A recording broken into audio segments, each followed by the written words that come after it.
면접관의 마음을 단번에 사로잡는 필살기, 궁금하지 않으신가요? 모두가 두려워하는 그 까다로운 질문을 여러분만의 무대로 만드는 비법. 지금부터 제가 전부 알려드릴게요. 자, 한번 상상해 보세요. 지금 면접장에 앉아 있어요. 분위기도 좋고 어쩐지 자신감도 막 차오르죠? 바로 그때 면접관이 묻습니다. 본인의 강점과 약점은 뭐라고 생각하세요? 아, 심장이 쿵 하고 내려왔는 이 순간. 다들 한 번쯤 경험해 보셨죠? 그런데 말이죠. 이 질문이 여러분을 떨어뜨리려는 함정이 아니라 오히려 여러분을 가장 빛나게 만들어줄 절호의 기회라면 어떨까요? 맞아요. 이 질문은 사실 여러분이 주인공이 될 수 있도록 딱 켜주는 스포트라이트 같은 겁니다. 그럼 도대체 면접관들은 왜 이 질문을 하는 걸까요? 그냥 사기소개 한번 들어보려는 게 아니에요. 이 질문 뒤에는요, 그들이 진짜로 알고 싶어 하는 아주 중요한 의도가 숨어 있습니다. 핵심은 바로 이 세 가지입니다. 우선 첫 번째, 여러분이 말하는 강점이 우리 회사, 그리고 이 직무에 정말로 도움이 되는 능력인지를 보고 싶어 해요.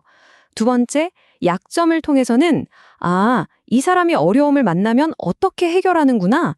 즉, 성장 가능성을 엿보려는 거죠.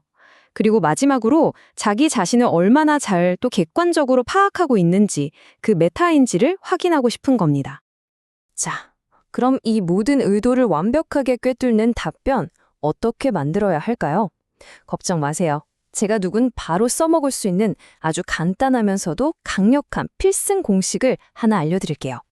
바로 직무 강점, 구체적 사례, 그리고 극복 과정이 담긴 약점. 이 3단계 공식입니다. 이 세 가지 요소를 하나로 쭉 엮어서 이야기하잖아요. 그럼 여러분의 답변은 단순한 정보 나열이 아니라 면접관의 머릿속에 확실하게 각인되는 한편의 멋진 스토리가 되는 겁니다. 첫 번째 단계, 강점입니다. 여기서 제일 중요한 키워드는 바로 직무 관련성이에요. 그냥 저는 착합니다, 성실합니다 이런 건 아무 소용이 없어요. 지금 당장 지원하는 직무의 채용 공고를 다시 한번 열어보세요. 거기에 회사가 이런 사람 원해요 라고 써놓은 바로 그 역량, 그게 여러분이 내세워야 할 진짜 강점입니다. 두 번째 단계는 그 강점을 증명할 여러분만의 무기, 바로 구체적인 사례입니다. 저는 소통 능력이 뛰어납니다 라고 말하는 건 글쎄요, 아무런 힘이 없어요. 하지만 제가 55 프로젝트에서 A팀과 B팀의 의견 차이를 조율해서 출시 일정을 무려 2주나 앞당기는 데 기여했습니다.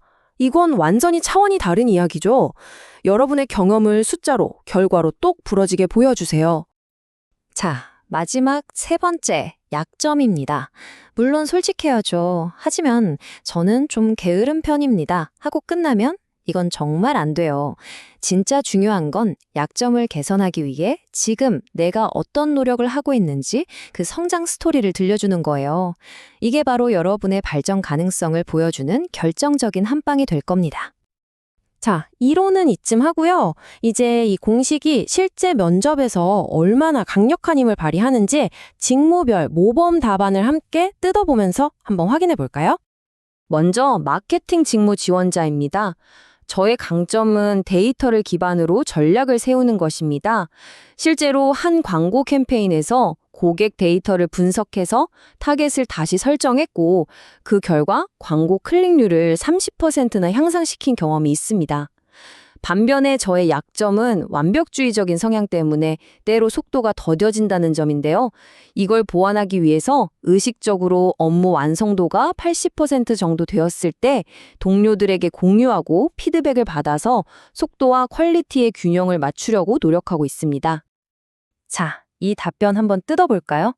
강점, 데이터 기반 전략. 이건 요즘 마케터한테 가장 필요한 핵심 역량이죠.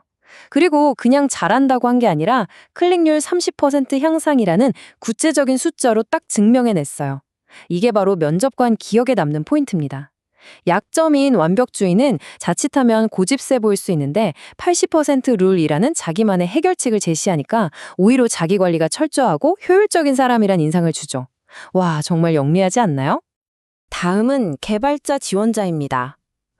저의 강점은 논리적인 사고를 바탕으로 한 문제 해결 능력입니다. 팀 프로젝트를 할 때 기존 코드의 비효율적인 부분을 발견해서 리팩토링을 재현했고 전체 코드 실행 속도를 50% 단축시킨 경험이 있습니다. 다만 예전에는 제 의견에 확신이 없어서 팀원들과 공유를 주저하는 약점이 있었습니다. 하지만 지금은 코드 리뷰에 누구보다 적극적으로 참여하면서 의견을 나누고 함께 더 나은 코드를 만드는 과정의 중요성을 깨닫고 있습니다. 이 답변은 어떤가요?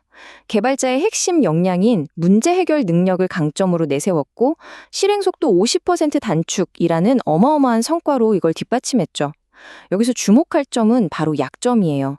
소극적인 태도를 솔직하게 인정하면서도 코드 리뷰에 적극적으로 참여한다는 아주 구체적인 행동을 통해 협업 능력을 키우고 있다는 점을 어필하고 있어요. 이건 뭐 기술 역량뿐만 아니라 팀워크까지 갖춘 인재라는 걸 보여주는 신의 한 수죠. 마지막으로 영업 서비스 직무 지원자입니다. 저의 강점은 고객의 입장에서 생각하는 고객 중심의 커뮤니케이션입니다. 고객의 숨은 니즈까지 파악해서 맞춤형 솔루션을 제안함으로써 높은 만족도를 이끌어낸 경험이 많습니다. 반면에 여러 요청이 동시에 들어올 때 우선순위를 정하는 데 어려움을 겪는 약점이 있었습니다. 이걸 극복하기 위해서 저는 아이젠하워의 우선순위 매트릭스를 활용해서 업무의 중요도와 긴급도를 기준으로 체계적으로 일을 처리하고 있습니다. 이 예시를 좀 보세요. 고객 중심 사고. 이건 뭐 영업 직무의 정석 같은 강점이죠. 그런데 약점으로 우선순위 설정의 어려움을 이야기한 게 정말 흥미로워요. 이건 사실 많은 사람들이 겪는 문제잖아요. 그런데 이 지원자는 우선순위 매트릭스라는 전문적인 도구를 쓴다고 말하면서 문제를 아주 체계적으로 해결하는 사람이라는 인상을 딱 줍니다. 약점을 통해 오히려 자신의 계획성과 전문성을 드러낸 아주 똑똑한 답변이죠. 자, 이제 여러분의 차례입니다. 면접장에 들어가기 전 마지막으로 이것만은 꼭 한번 점검해 보세요. 이 세 가지만 딱 기억하시면 됩니다. 첫째, 여러분의 강점은 반드시 지원하는 직무와 연결해야 한다는 것. 둘째, 뜬구름 잡는 이야기가 아니라 구체적인 사례와 숫자로 증명해야 한다는 것. 그리고 셋째, 약점은 솔직하게 인정하되 그걸 극복하기 위한 현재의 노력을 반드시 보여주어야 한다는 것. 아시겠죠? 꼭 기억하세요. 이 질문에 대한 훌륭한 답변은 단순히 정보를 전달하는 것 그 이상입니다. 이건 면접관에게 이 사람이랑 같이 일하고 싶다. 이 사람은 믿을 만하다는 깊은 신뢰를 쌓는 과정이니까요. 오늘 알려드린 이 공식이 여러분의 다음 면접에서 가장 강력한 무기가 되기를 진심으로 바랍니다. 자, 이제 스스로에게 한번 물어볼 시간입니다.